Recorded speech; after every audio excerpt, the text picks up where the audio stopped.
Hey everyone, how's it going? Sitting low here again with another installment on how to destroy your relationship. Actually, no, I'm just out here dinking with this sled again.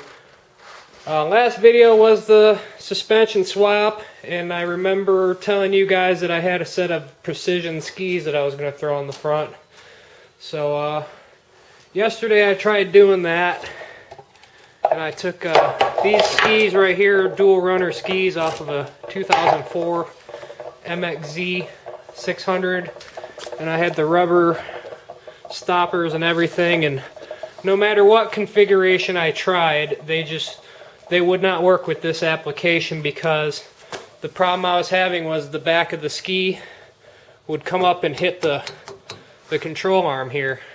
It didn't matter which rubbers I used or how I tried to rig it up, so I had to scrap that idea. But anyway, in the meantime, after I took these old metal crappers off, I might need some runners, buddy. But anyways, after I took these old crappers off, and tried to fit these on and determined they couldn't fit. I actually remembered I had that set of skis for the Yamaha tucked back in that corner there. So I dug one of those out, and sure enough, that thing was a direct, almost a direct bolt-in. I used the Polaris rubber, the rubber stopper, and the only modification I had to do, and I don't even know if this is really necessary, but the ski bolt mounts through this bushing that is installed inside this spindle here. And you know, when you grease your fitting there, basically lubes up this dowel here that your bolt goes through.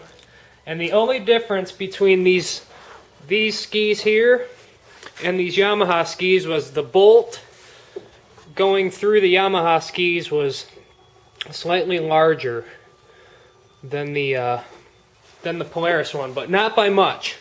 I mean, I honestly probably could have just tightened it up and rocked with it, but it would add a little bit of wiggle and slop to it. But I mean, there's other ways you could have went about correcting that if you needed to. But basically, all I did was, these skis actually came with all the mounting hardware and the dowel, which I kind of lucked out there. And all I had to do was simply remove the old dowel, kind of grind or sand down the new dowels a little bit, and tap them right in there. And as you can see, these skis, they ain't gonna cam back and hit the control arm, so you ain't gotta worry about going down a descent or loading it on a trailer and folding the back of your ski up in your trailer arm and breaking it. And you still get plenty of front mobility, I guess you'd say. So anyone out there that has one of these old Indy sleds that is just sick and tired of these horrible metal skis that are probably like 30 pounds each. Well, they're not that heavy, but anyway, these skis suck. So anyone that has like a older evolved chassis or a wedge chassis Polaris, Yamaha skis. Well, I shouldn't say all Yamaha skis, but the skis off of a Vmax were almost a direct bolt-in. And let's say you get yours off and that dowel in there is seized up. I guess what you could do is just make little shims the width of the bushings just to take out the rest of that slop and just use the Polaris bolts. I mean, I could have did that, but I was able to get these old pins, these old sleeves out, so I just tapped the new ones in after I made them.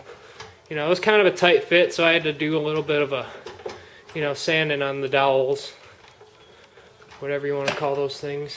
But now we'll be able to actually turn this sucker, because we actually got some carbide on it. Yeah, I figured I'd share that with you guys, because like I said, these old skis were just god-awful. As you can see, the runners were not really running too well. And it don't look too bad. It's kind of looking weird with the red bogies, green hood, and the blue loops, but If I find some red loops, I'll go with those. Honestly, I don't even mind the bogies being a different color. It kind of makes it look like kind of Christmassy. But if it was really a concern, I could honestly probably take all those old bogies off and flip those ones around, but I ain't even tripping on it. I'm not worried about it, so just trying to make this thing more rideable, more updated, and trying to do it on a budget, obviously. So, but it's turning out. Still waiting on that darn snow to get here.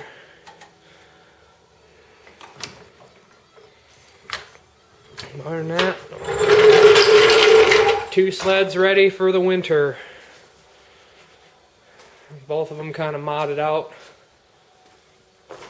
But yeah, I tried doing this. I got these old precision skis, these dual runners, from a friend of mine because I read somewhere on a forum, I can't remember which one, but somebody said that these skis would literally bolt right on as long as you had the rubber, and that is not the case at all. Because like I said, when I had this thing mounted on there, it would just cam back, and I eventually would have broke the back of this thing off, right off hitting the control arm or trailing arm, whatever you want to call it. So luckily I had this set of Yamaha skis laying around that I could just try real quick, and sure enough, they were the ticket. So, and these Yamaha skis are, you know, pretty readily available. Look around on Craigslist or whatnot, or even on eBay. I've seen pairs go for, hell, I don't know, $50 to like 150. So, but yeah, anyone, like I said, has an older sled that wants to upgrade your skis a little bit, just if brand new like CNAs or whatever are out of your budget, just scope around for a set of Yamaha skis, and they will pretty much bolt right on with very little modification. And just figured I'd pass that along. So anyway, y'all have a good night, and thanks for watching.